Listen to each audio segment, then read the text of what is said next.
Hey guys, it's me, Pastor Tom, and I'm right in the middle of the Bible. I'm taking a time out between the Old Testament and today, the New Testament. We're learning about Matthew, Mark, Luke, and John, the good news of Jesus and the Gospels.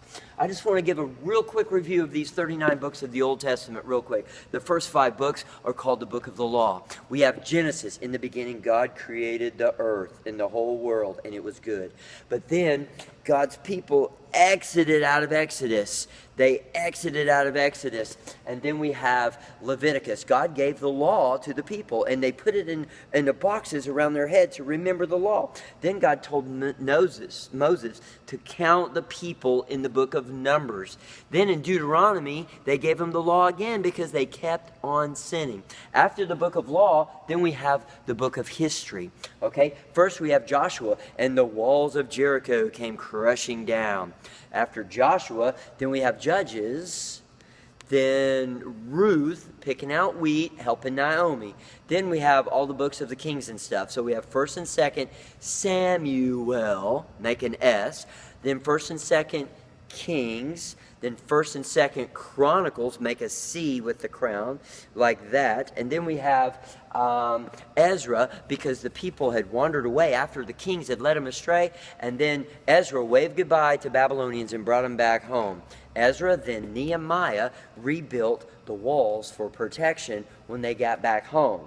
And then Esther, she met before the king because she became the queen and she had girl power. And after the girl power, there's 5 books of poetry. And they are Job, a man that had a very bad day. He lost his health, his family, and his wealth. And he was scratching himself just to try to appease the pain.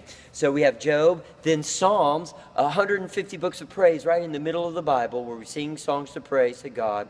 And Job, Psalms, Proverbs, listen to wisdom, young man, and you too will become wise. And after Proverbs, then we have Ecclesiastes, also written by Solomon. And he figured out that nothing really matters except for loving God. And after that, we have the Song of Solomon, which is all about love and marriage. They go together like a horse and carriage, love and marriage. Then we have the major prophets, okay? We have Isaiah, who wrote, "For unto you a child is born." Isaiah, then Jeremiah, who was a weeping prophet. He was so sad that nobody would turn back to God and listen. So he wrote Jeremiah and Lamentations, a double whammy.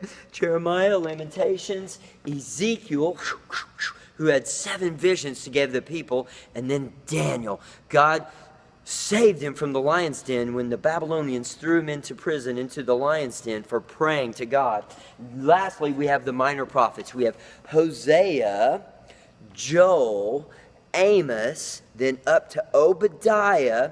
Then Jonah was in the belly of a fish for 3 days and nights. And then Micah, just drop it down to Micah, because Micah was the first one to wrote that the baby Jesus would be born in Bethlehem. And ooh, babies, that baby stinks. So we have Nahum. Nahum, hold your nose for Nahum. And then, something smells good in the kitchen. Habakkuk, sounds like cook. Habakkuk. And after Habakkuk, then we have Zephaniah, Haggai, Zechariah, and then point to the sky for Malachi. And that's the 39 books of the Old Testament. We're going to go over those and make sure you get them before we go over Matthew, Mark, Luke, and John, the good news of the Gospels. I love you guys. Good morning.